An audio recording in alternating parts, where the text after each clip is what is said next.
How did you turn your parents' punishment system against them when they needed you most? The ledger sat on the kitchen counter every Sunday morning, and my mother would call me down at exactly 7 a.m. to review my infractions for the week. She'd sit across from me with her reading glasses perched on her nose, running her finger down the columns she'd filled in with her perfect cursive handwriting. Monday, left your backpack in the hallway instead of your room. -5 points. Wednesday, forgot to take the chicken out of the freezer for dinner. -10 points. Friday, came home at 6:17 instead of 6 house. -15 points. She'd tally them up at the bottom, subtract from my starting balance of 100 points, and announce my privileges for the coming week. Below 50 points meant no phone. Below 30 meant no leaving the house except for school. Below 10 meant restricted meals and early bedtime. I was 17 years old and living in a prison disguised as a family home. The point system started when I was 13, right after my younger sister Lily was diagnosed with leukemia. My parents needed control over something, anything, because they couldn't control the cancer destroying their perfect daughter's perfect body. So they controlled me instead. At first it seemed reasonable, structured, a way to keep the household running while they spent days at the hospital with Lily. But reasonable became oppressive when Lily went into remission, and they kept the system anyway.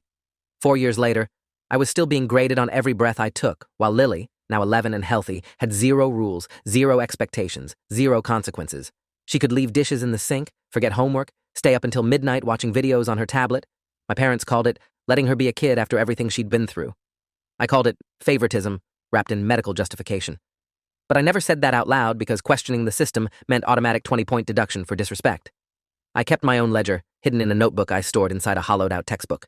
Every punishment they gave me, I recorded with dates and details. Every time Lily got away with something that would have cost me points, I documented it. Every rule they enforced on me but not her, every double standard, every moment of hypocrisy. 4 years of data, hundreds of entries, undeniable patterns of systematic inequality. I didn't know what I'd do with it yet, but something told me I'd need proof someday. That someday came on a Saturday in March when my mother announced that my grandmother was moving in with us. Grandma Florence had dementia, couldn't live alone anymore, and my parents had decided we'd care for her at home instead of putting her in a facility. Noble, except my mother looked directly at me when she said, "We'll all need to pitch in and help." Translation: I would be doing the actual work while everyone else's lives continued unchanged. Expectations started immediately. I'd be responsible for Grandma Florence's meals, her medications 3 times daily, helping her dress and managing her care, keeping her company so she didn't wander. My mother worked full-time as a nurse, my father managed a warehouse, and Lily was too young for that kind of responsibility. I was 17 with a part-time job at a bookstore, honors classes, and college applications to finish, but apparently I had infinite time to be an unpaid caregiver. When I tried to discuss a schedule where everyone contributed, my father said, "This isn't a negotiation. Family takes care of family. You'll do what's needed, or there will be consequences." He meant points. Everything was always about the points. I asked what I'd get in return. Extra privileges, maybe. Reduced restrictions. My mother actually laughed. "You'll get the satisfaction of helping your grandmother. That should be enough." Nothing was ever enough for them, except my complete submission. Grandma Florence moved in on a Sunday, and by Monday morning, I understood the real scope of what they'd volunteered me for. She woke up at 5 a.m., confused about where she was, calling for my grandfather, who'd been dead for 8 years. I had to calm her down, help her to the bathroom, get her settled, make her breakfast, crush her pills into applesauce because she wouldn't swallow them otherwise, all before getting myself ready for school. I was exhausted by 7:30 a.m. At school, I nearly fell asleep in calculus. My teacher, Mrs. Reeves, asked if everything was okay at home. I said yes automatically, because admitting the truth meant betraying family loyalty, which would cost me 50 points if my parents found out.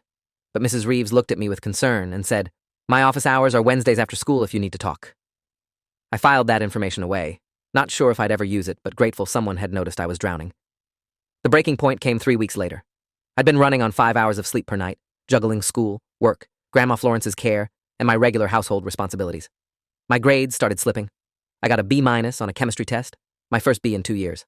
My mother saw the grade in the parent portal and deducted 30 points for not maintaining academic standards. I tried to explain that I was exhausted from taking care of Grandma Florence while working and studying, but she cut me off. "Everyone's tired. You don't hear us complaining. If you can't handle your responsibilities, maybe you need more structure, not less." More structure meant more restrictions, more punishments, more ways to fail their impossible standards. I went to my room and looked at my ledger. At 4 years of documented abuse disguised as discipline. Then I made a decision. If they wanted to use a point system to control me, I'd use their dependency on me to free myself. But I needed to wait for the right moment, the moment when they needed me so desperately they'd have no choice but to negotiate. That moment arrived 5 days later when my mother got called in for mandatory overtime at the hospital. 3 nurses had quit, the unit was understaffed, and she'd be working 12-hour shifts for at least 2 weeks. My father's warehouse was in the middle of inventory season, meaning he'd also be working extended hours. They called a family meeting Wednesday evening and explained the situation. My mother looked at me and said, "You'll need to take over more of Grandma Florence's care temporarily. We'll adjust expectations accordingly." I asked what adjustments they meant. She said, "We'll reduce your point deductions for minor infractions while we're shorthanded. Show some flexibility."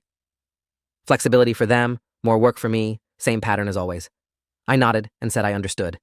But what I understood was that for the next 2 weeks, they'd be completely dependent on me. If I stopped functioning, their entire system collapsed. They'd miss work, lose income, face professional consequences, maybe even lose Grandma Florence to a nursing home they couldn't afford. I had leverage for the first time in 4 years. I just needed to use it strategically. I started documenting everything in detail. Grandma Florence needed assistance every 2 hours minimum. Meals, medications, bathroom support, companionship, redirecting when she got confused and tried to leave the house. I timed every task, logged every medication, photographed the schedule I was maintaining. I also started making mistakes, small ones at first. I'd give her lunch 15 minutes late and note it in my log. I'd forget to refill her water pitcher and document my forgetfulness. I'd let her wear the same shirt 2 days in a row and photograph it. Nothing dangerous, nothing that harmed her, but enough to show what happened when one person carried an unsustainable workload. After 3 days of this, my mother noticed Grandma Florence was wearing the same outfit. She asked why I hadn't changed her. I said I'd been so busy managing everything else that I forgot, then asked if she wanted to take over the clothing schedule. She snapped that she didn't have time and I needed to do better. I apologized and noted the interaction in my ledger. Proof she acknowledged the workload, but refused to adjust it. The weekend was brutal. My parents both worked Saturday and Sunday, 12-hour shifts, leaving me alone with Grandma Florence for 48 consecutive hours. No break, no backup, no help. Lily spent the weekend at her friend's house because she deserves fun after being stuck home all week. I spent the weekend managing medications, preparing meals I was too exhausted to eat, and watching my grandmother cry for people who no longer existed. By Sunday night, I could barely stand. My mother came home at 9 p.m., saw me collapsed on the couch, and asked if I'd finished my homework. I said no. I'd been busy keeping Grandma Florence alive all weekend. She deducted 20 points for attitude and told me to get my priorities straight. That's when something inside me cracked. Not broke, but cracked in a way that let something cold and calculating leak through. I went upstairs, pulled out my ledger, and started planning exactly how I'd use it. Monday morning, I woke up at 5 a.m. when Grandma Florence started calling for help, but I didn't go to her room. I lay in bed listening to her confused, frightened voice echoing through the hallway. After 10 minutes, my mother burst into my room and demanded to know why I wasn't helping. I said I was too tired, that I'd been up until 1 a.m., finishing homework after caregiving all weekend, and I needed sleep. She said Grandma Florence needed me now. I said, "Then you help her. I'm not your employee. I'm your son, and I'm exhausted." She threatened to deduct 50 points. I said, "Go ahead. I'm already at 35 points. 50 more puts me at -15. What does that even mean? Are you going to ground me from breathing?" She stood there, opening and closing her mouth, then went to help Grandma Florence herself. She was late to work. I noted it in my ledger. The system was starting to crack. That afternoon, I went to Mrs. Reeves during her office hours. I brought my ledger, both the one my parents kept and the one I'd kept secretly.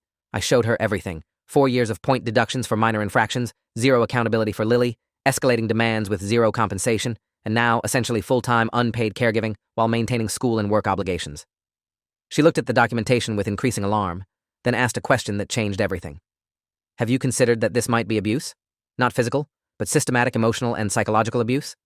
I'd never used that word before. Abuse seemed too serious, too dramatic for what was happening to me. But seeing her face, seeing how she reacted to what I'd normalized, I realized she was right. This was abuse. Methodical, documented, justified with medical history and family values, but abuse nonetheless.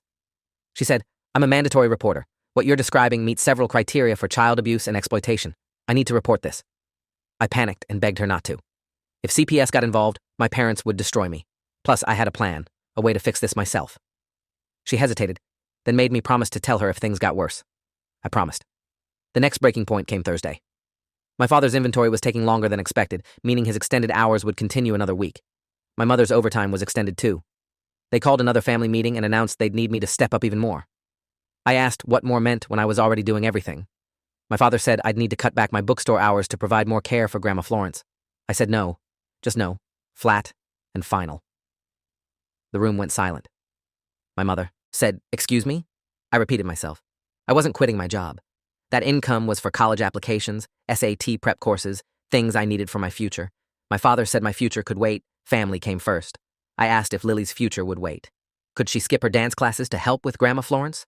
My mother said Lily was too young. I pointed out I'd been younger than Lily when they started the point system. She said that was different. I asked how. She couldn't answer. I said, figure out another solution because I'm not quitting my job. My father stood up and told me I'd just earned a 100-point deduction. I said, I don't care about your points anymore. Then I went to my room and locked the door. They grounded me for a week. No phone, no leaving the house except school, no privileges at all. But they still needed me to care for Grandma Florence because they had no alternative. So I did the bare minimum, kept her safe and fed and medicated, but nothing extra. No companionship, no comfort, no going beyond basic survival needs. My grandmother noticed. She asked why I seemed angry. I told her I was tired, which was true. She said, your mother was always demanding. I tried to teach her differently, but she got it from her father. That comment stuck with me. The control, the punishment system, the impossible standards. My mother had learned it somewhere. Abuse cycles through generations until someone breaks it. Maybe I was that someone. Friday evening, my mother confronted me about doing the bare minimum with Grandma Florence. I said, you get what you pay for. You're paying me nothing, so you get nothing extra. She said family doesn't work for payment. I said, then family should volunteer, not enslave one person. She deducted another 50 points.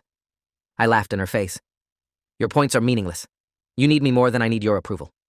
Her expression shifted from anger to something else, uncertainty maybe, fear that her control was slipping. That weekend, both my parents worked again, and I implemented phase 2 of my plan. I documented everything obsessively, photographed every meal I prepared, every medication I administered, every task I completed, every moment I spent caregiving instead of living my own life. I timed everything with precision. Saturday alone, I spent 11 hours on direct care tasks. Sunday was worse, 13 hours because Grandma Florence had a bad day, confused and combative, needing constant supervision. By Sunday night, I had a comprehensive record of exactly how much labor I'd provided and how little support I'd received. Then I calculated costs. Home health care aides charged $30 per hour in our area. 11 hours Saturday at $30 was $330. 13 hours Sunday was $390. $720 for one weekend. I'd been doing this level of care for 4 weeks, plus my regular responsibilities. The numbers were staggering. Thousands of dollars of free labor they'd extracted from me while punishing me for not being perfect. Monday morning, I printed everything. My ledger showing 4 years of point deductions. Their ledger showing the same from their perspective. My documentation of Grandma Florence's care schedule. Photographs proving the workload.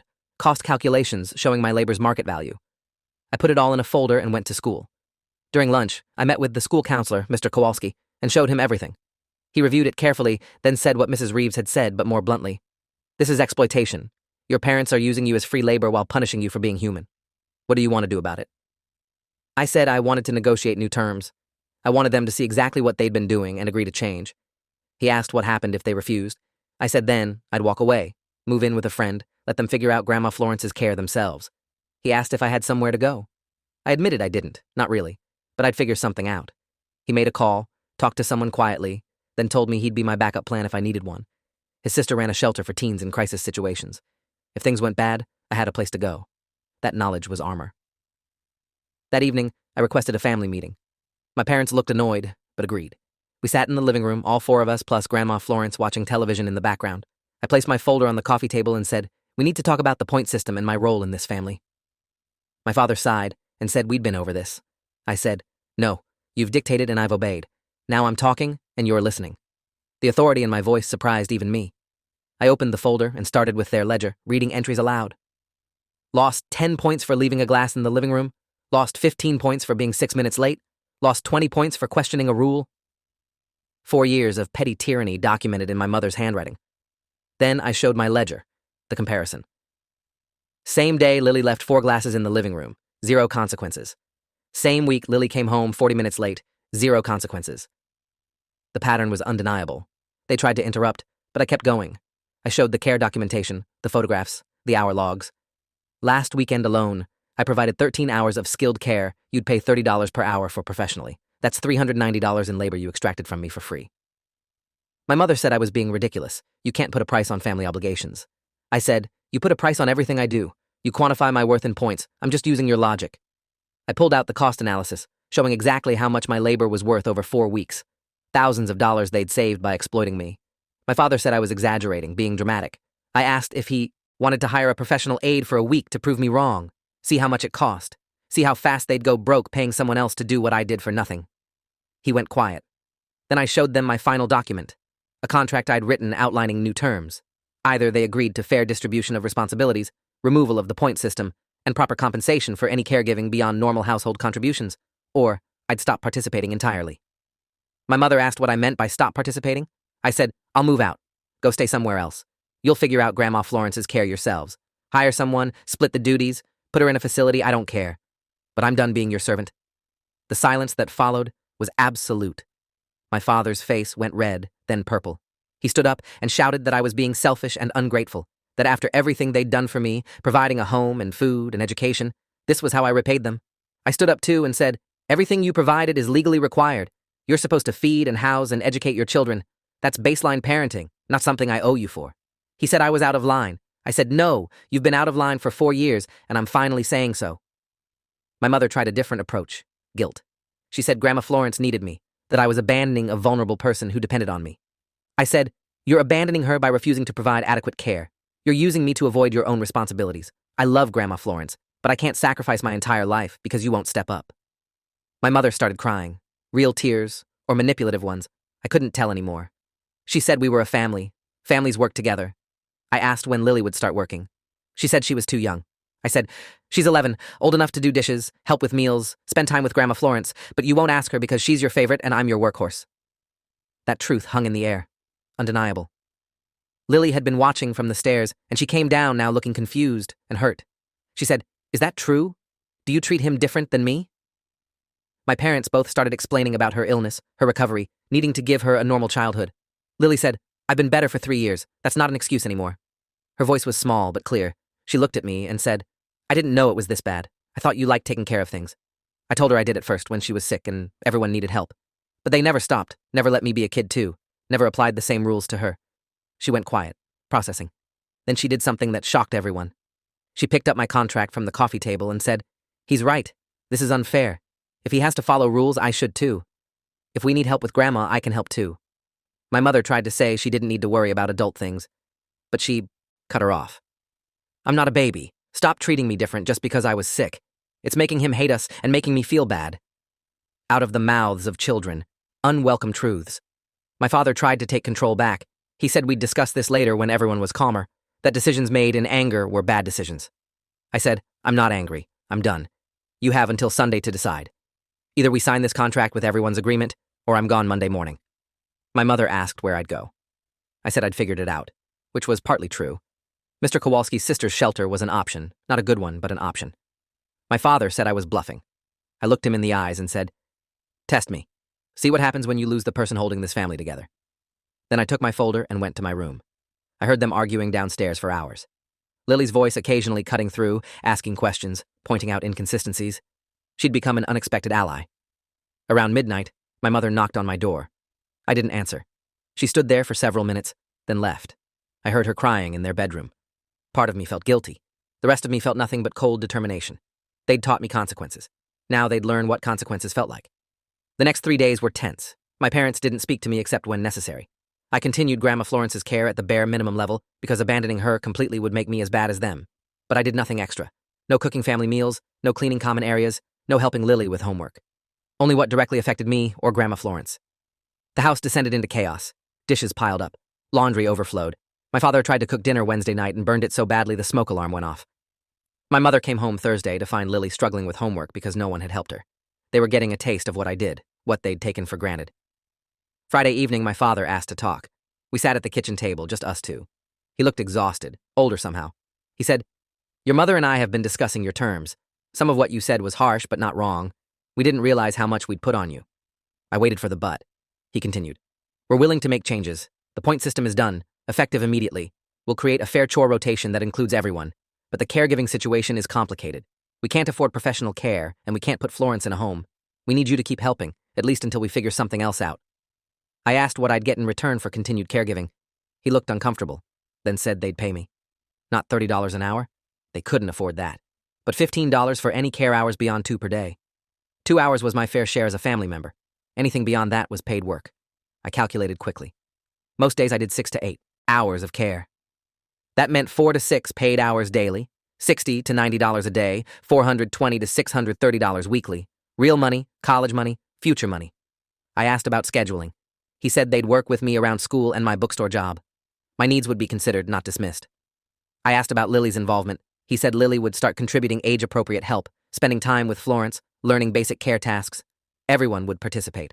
I asked what happened if they backslid, started the point system again under a different name, started piling responsibilities back on me. He said, "Then you leave and we'll deserve it. I'm not asking you to trust us. I'm asking you to let us prove we can change."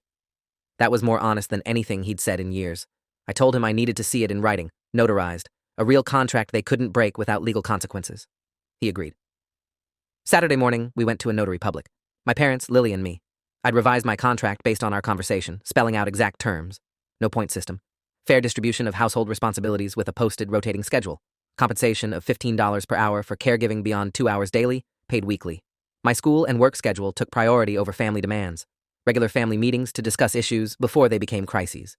If they violated terms, I could leave without being pursued or guilt-tripped. Both parents would attend family counseling with me for 3 months to address underlying issues. Lily would begin contributing age-appropriate chores and spending time with Grandma Florence. Everything specific, everything enforceable, everything designed to prevent backsliding. The notary read it over and asked if everyone understood and agreed. My parents both said yes. Lily said yes. I signed. They signed. The notary stamped it. Legal and binding, a contract turning their punishment system into something fair, something equal, something that acknowledged my humanity. Walking out of that office, I felt lighter than I had in 4 years. Not happy yet, but hopeful. Change was possible if you fought for it strategically. The next months were adjustment. My parents struggled with sharing responsibilities they'd dumped on me for years. My father burned dinner regularly before getting better at cooking. My mother forgot Grandma Florence's medication twice, learned how hard it was to remember everything. Lily surprised everyone by being good with our grandmother, patient and gentle, sitting with her for hours telling her about school and dance. She didn't always remember who Lily was, but she smiled when my sister visited. The family counseling was awkward and painful. Our therapist, Dr. Marin, called them out on things they'd normalized. She used words like emotional abuse and exploitation and parentification. My mother cried a lot. My father got defensive. But slowly, session by session, they started acknowledging what they'd done, started apologizing, not just with words, but with changed behavior. The point system never came back. The ledger disappeared. They started asking about my day, my interests, things beyond what I could do for them. It felt strange being seen as a person instead of a resource. Strange, but good. My compensation for caregiving added up quickly. Within 2 months, I'd saved enough for all my college application fees and SAT prep. Within 4 months, I had a real college fund building. My mother commented once that I was getting rich off family obligations. I reminded her those hours were beyond my fair share, and that she'd agreed to the terms in a legal contract. She dropped it. The money was more than financial, though. It was validation. Proof my work had value. Proof I wasn't crazy for feeling exploited. Every paycheck was evidence they'd been wrong, and I'd been right. Lily started questioning other things too, asking why certain rules existed, whether they made sense. She'd learned from watching me that authority could be challenged, that speaking up was possible. My parents handled her questions better than they'd handled mine. Maybe because they'd learned, maybe because they couldn't afford to lose another child's respect. Either way, the family dynamic shifted. We weren't perfect, but we were functional. We talked instead of demanded, negotiated instead of dictated, respected boundaries instead of steamrolling them. Grandma Florence's condition gradually worsened, despite good care. A year after moving in, she stopped recognizing most of us. She lived in fragments of memory, sometimes lucid, mostly confused, always needing help. But the burden was shared now. My parents hired a part-time aide for weekday mornings, giving everyone breaks. They took turns with evening care. Lily helped with small things. I still did more than anyone, but it felt manageable because it wasn't everything, because I had space to breathe, because my contributions were acknowledged and compensated.